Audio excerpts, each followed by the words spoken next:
Boomer Sooner, everybody. My name's Harry James.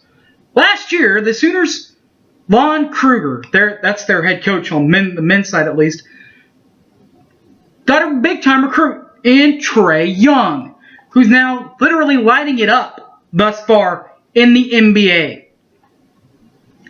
But he says that's the first time that he's ever had to just say, you know what, here's the keys to the car, freshman, drive the car.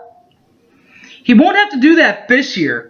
In fact, the Sooners have plenty of graduate transfers coming into Oklahoma.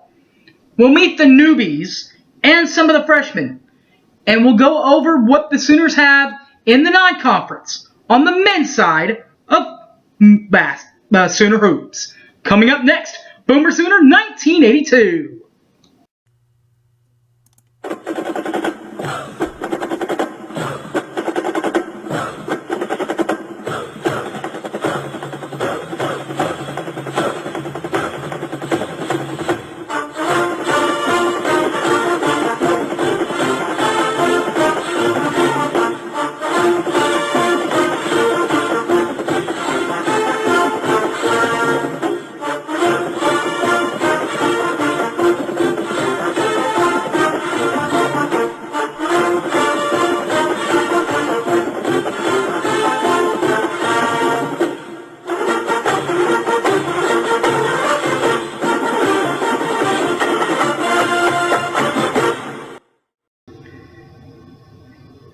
Welcome you back to the show, everybody.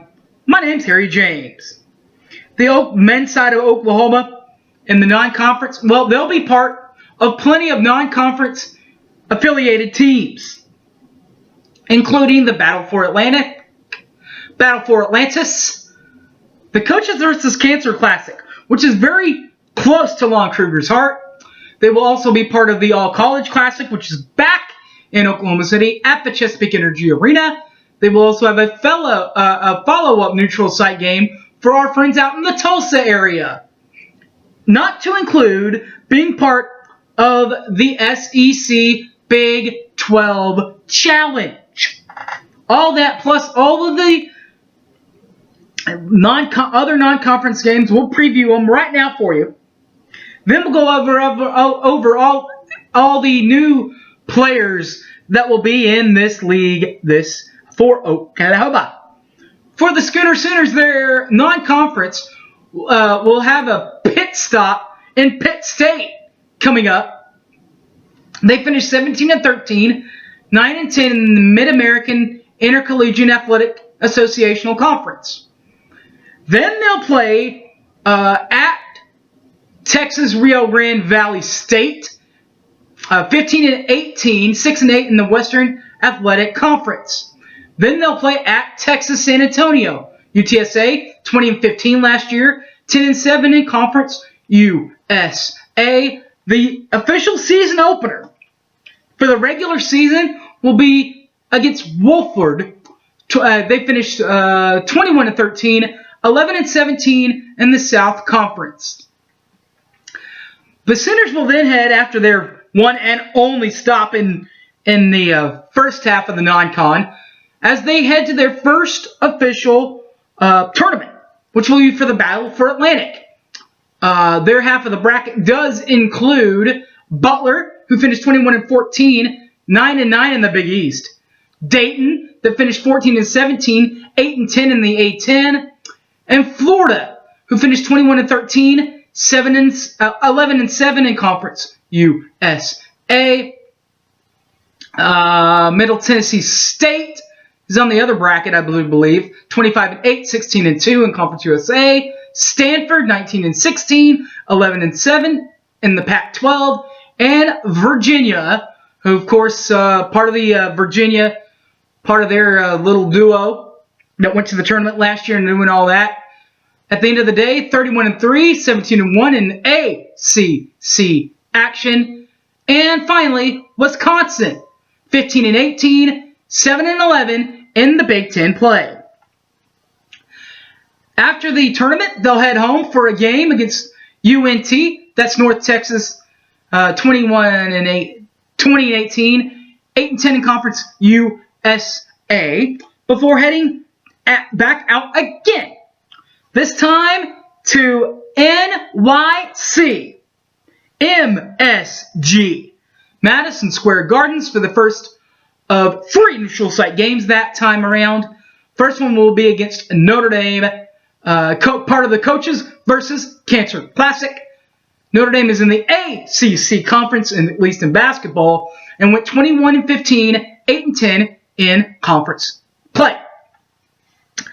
The mid part of the neutral site games will be the game that I was talking about with Wichita State. Played at the Chesapeake Energy Arena, part of the All-College Classic. 25-8, 14-4 in the American Conference. And the neutral site games continue, where they will play USC. Remember, they played USC the first time around last year. USC will be played at the BOK Center out in Tulsa, 24-12, 12-6 in Pac-12 action. The Sooners will then head out to Northwestern, and they'll play at Northwestern, 15-17, 6-12 in Big Ten play before entering conference play. And about midway through conference play, of course, conference play will be interrupted with a home game against Vanderbilt in part of the SEC Big 12 Challenge. Vandy was last year. The Commodores were 12-20, 6-12 in SEC action. That's what the non-conference looks like. Of course, all the conference games look like this. There's Texas. There's OSU. The one to look out for is the one final game, senior night for Kadeen Latin. That won't be part of this new. A lot of these players that won't be part of the newbie team. I'm sorry, Latin graduated last year. Feels like it. He should be around one more year, but he's not. But the players will play their final home game this year against Kansas. Some of those players do include grad transfers. Like Miles Reynolds, one of those grad transfers from the Pacific University. He's a grad transfer, 6'3", 176. Also, you would expect this guy to be the point guard. That will be Aaron Kalexty out of Maine University, 5'11", 179. Out of a true junior college, that's the Salt Lake Community College, Kerr Cowolf, 6'10", 204 center, graduate transfer, junior transfer.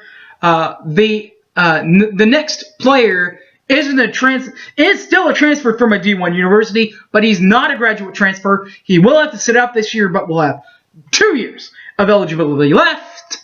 He comes from the team that was aforementioned that we will play at the Peak, Wichita State, and that would be Austin Reeves. He's number 12. He's a grad guard transfer from Wichita State University. He will have 2 years of eligibility left. And true freshman will be number 24, Jamel Beanley out of Katy, Texas, 6'4", 181. The Sooners.